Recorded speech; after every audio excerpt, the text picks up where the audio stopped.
2 Kings chapter 11. When Athaliah, the mother of Ahaziah, saw that her son was dead, she proceeded to annihilate all the royal heirs. But Jehosheba, daughter of King Joram, the sister of Ahaziah, took Joash, son of Ahaziah, and stole him away from among the sons of the king who were being murdered. She put him and his nurse in a bedroom to hide him from Athaliah, and he was not killed. And Joash remained hidden with his nurse in the house of the Lord for 6 years, while Athaliah ruled the land. Then in the 7th year, Jehoiada sent for the commanders of hundreds, the Kerites, and the guards, and had them brought into the house of the Lord.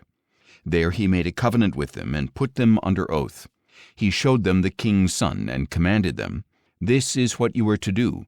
A third of you who come on duty on the Sabbath shall guard the royal palace. A third shall be at the gate of Sur, and a third at the gate behind the guards. You are to take turns guarding the temple. The 2 divisions that would go off duty on the Sabbath are to guard the house of the Lord for the king. You must surround the king with weapons in hand, and anyone who approaches the ranks must be put to death. You must stay close to the king wherever he goes." So the commanders of hundreds did everything that Jehoiada the priest had ordered. Each of them took his men, those coming on duty on the Sabbath and those going off duty, and came to Jehoiada the priest. Then the priest gave to the commanders of hundreds the spears and shields of King David from the house of the Lord. And the guards stood with weapons in hand surrounding the king by the altar and the temple, from the south side to the north side of the temple. Then Jehoiada brought out the king's son, put the crown on him, presented him with a testimony, and proclaimed him king. They anointed him, and the people clapped their hands and declared, "Long live the king." When Athaliah heard the noise from the guards and the people, she went out to the people in the house of the Lord. And she looked out and saw the king standing by the pillar according to the custom.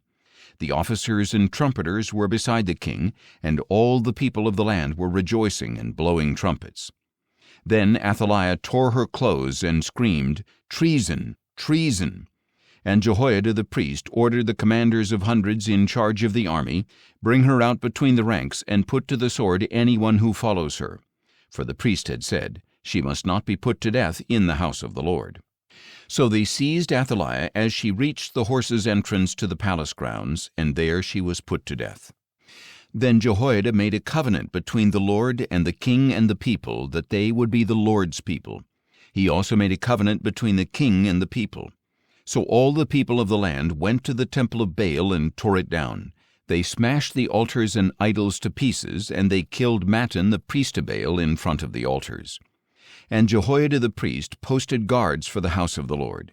He took with him the commanders of hundreds, the Kerites, the guards, and all the people of the land, and they brought the king down from the house of the Lord and entered the royal palace by way of the gate of the guards. Then Joash took his seat on the royal throne, and all the people of the land rejoiced, and the city was quiet because Athaliah had been put to the sword at the royal palace. Joash was 7 years old when he became king.